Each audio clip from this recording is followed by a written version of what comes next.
Now, when you start presenting this program, you have to go through a fairly grueling initiation ceremony, and Andy Kershaw has been no exception. And what should it be, we thought? A sort of cosy, friendly fireside chat with Billy Idol, or a 3-week tour of the Cairngorms with Pickety Witch?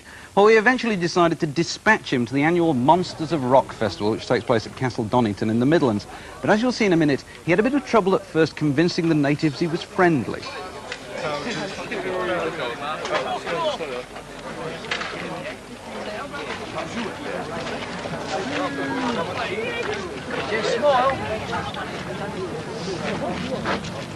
Well, they won't let me in. Must be something to do with me not wearing the regulation dress or this fabulously tailored shirt.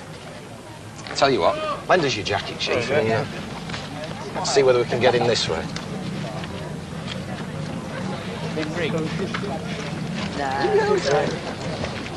It weighs a ton. Yeah. Are you keen on embroidery? Oh, yeah. Don't you hear me, mother? Smart.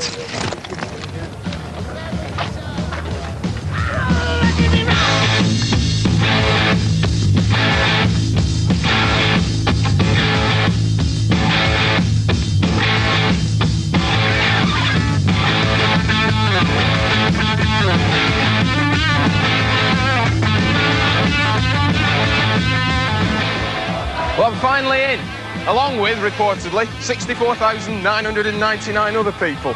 This is a headbanger's heaven, a dandruff distributor's daydream, and possibly the biggest embroidery convention of the summer. I'm steeling myself for an afternoon of songs about hell, leather, death, fire, highways. Thank you very much. Coming through a 200,000-watt PA system. And drinking's quite an innovation at this year's festival. They've actually decided to put alcohol on sale inside the venue. And it's flowing, let me tell you, as heavily as the testosterone. So, as they say in heavy metal circles, are you ready to rock and roll? Fight for the black star, see what it all brings. Can't you see we're out of blood? Love for shackle, license to kill. Can't you see we're out of blood? Kids living fight through the night. Loving every night with me. Here's a fellow festival goer. I should just ask you what he thinks of today's event. Excuse me. You tell me what you're doing here. I've come here because I've seen AC/DC, the headliners, but I've been down to see AC/DC, and I've been down to see Ozzy Osbourne. It's hardly a comfortable day out, is it? Do you enjoy all the crowded... Yeah, the atmosphere is so fantastic, it's unbelievable. And what's the attraction of heavy metal, and why do you like heavy metal? Well, there's a certain thing, it's not to do with our village, but in our village, you sort of wander down the village and you sort of think, Christ, if I'm a punk, that's it, you've had it. Most of my mates have been into heavy metal. I was into the Sex Pistols, and I thought, well, this is great stuff. And the Sex Pistols, they sort of died out, haven't they? Well, AC/DC, Iron Maiden, the rest of them, they've came in. And I've sort of stood, well, it's all right. And it's gradually built up by that. Excuse me, sir, do you mind if I chat up your girlfriend? Hey, listen, are you what could be described in these circles as a chick? Could be, yeah. A hard-loving woman? Could be. Right. Now, what fascinates me is when you look round this site and you've got, they tell us, 65,000 people here, and I can believe it. Yeah. There's a very low proportion of women in this place. So why are you here? What's the attraction for you in heavy metal? Well, I like Ozzy and AC/DC, so I think why not come if it's just for men? Why do you like it? Well, it's not just for men, is it? No. But, I mean, there's a lot more men. So what appeals to you? Because it's all very macho, isn't it? Yeah. It's all, That's what's good about it.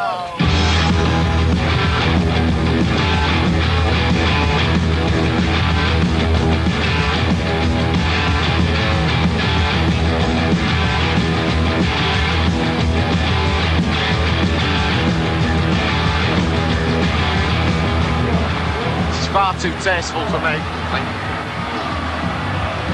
Whilst I'm adjusting my dress, I've just nicked this from the press office, in which I learned that there are reporters and photographers from 13 different countries at this event, and that's not overlooking the Matlock Mercury and the Halifax Evening Courier.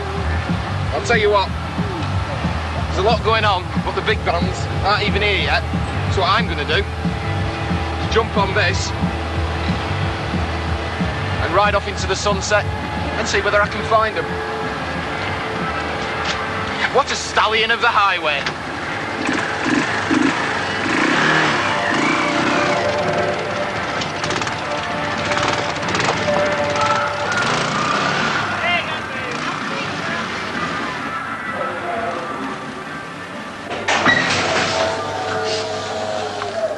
Well, here we are at the very expensive-looking beaver suite, but the inhabitants today aren't beavers. It's a different kind of animal. It's the American heavy metal musician. And as you can see, there's evidence of hard drinking going on. Yeah! Van Halen, I accuse you of drinking Perrier water. This isn't very good for the yours, image babe. at That's all. yours, sir. I found it outside your luxury It's suite. even shaped like you are. That's very kind of you. I've always longed for a figure like that. Am I going to get a proper drink or what? What you drinking here? Is this an American beer? This is Budweiser. It's Well, Budweiser. let's German. Let's try one. It's very nice. Yeah? Thank you. It is very Here's a nice. sweet. Okay, why don't you talk while we drink? Right. Will do. Now then, later on today, Very good. at the Castle Donnington Monsters of Rock, you're going to be playing in front of, well, they're expecting 65,000 people. Are you paying? And you must do those kind of gigs. They must be the norm in the States. Is that correct? No, the average size venue in the United States is probably half the size of that. In fact, Van Halen's only really top billed a couple of giant shows like that, maybe 3-4 times in our career. Yeah. Most of them are indoors. It's just the difference in the size venues that you have in Europe compared to the average size in the United States. How do you feel about going on stage before AC/DC? Doesn't matter what time. We're taller. Yeah. But there's been suggestions, like in the build-up to Donington, that there's some kind of rivalry between you. Now, are you going out there to blow them away? Is it a No. battle of the giants? It's not going to be a battle. There's not going to be any kind of rivalry. Maybe in their minds, but in our minds, we are going to jump on stage and we're going to play our music, and hopefully everybody will have a good time. Angus, it's been suggested that this year's Donington is going to be a battle of the giants, a sort of monster metal showdown between you and Van Halen. Is that how you see it? A month? What did I get? I can't even spell that word. Is there that rivalry? Nah, not really. We just, it's a different thing. They're more of what would you say? Pop band, I suppose. Yeah. Than what we are. We're more a rock and roll band. I think what's happening is there's liable to be a sense of competition at the Castle Donington Festival. It'll be more in the manner of who plays Edward's solo the best, and ad infinitum. Have you ever seen the kind of, you know what a drag race is? Yeah, the, sure. The cars with the big fat Oh, I think you're tires on talking the about the back. And they got the little skinny tires in front. And every time they make a commercial for a drag race in the United States, the guy goes, makes it sound like you're going to a Monsters movie. He goes, 20, got him, 20 nitro fuel burning top screaming trash. You'll rip your lungs out Friday. And every time they Do you do much voiceover work? yeah, every time they do rock and roll concerts, they do the same kind of thing. I've noticed that around the world. They go, Monsters of Rock are gonna tear your head off and go on your neck, buddy. That's right, Friday night, be there. Hey, you're not telling me you're nice, gentle lads, really, are you? No, what I'm questioning is who comes up with those advertisements, the advert people or AC/DC? No, I'm actually a very family-oriented kind of guy. I've personally started 3 or 4 since January. Too many people, or should I say a lot of people, would say that all hard rock, heavy metal sounds the same. How do AC/DC try to sound different from the other people in that kind of market? A lot of people say that we make the same album, 11 times or so. And really they're lying. It's actually the 12th time we've done the same album. Right. But do you try to give people the same things that they look for every time? We have a style, and we stick more or less to that style. It's pretty hard if you hear something of us, you know it's us. Yeah. But there's not really a conscious effort to make successive LPs, one LP different from the previous one. Yeah, we always try to do something a bit new.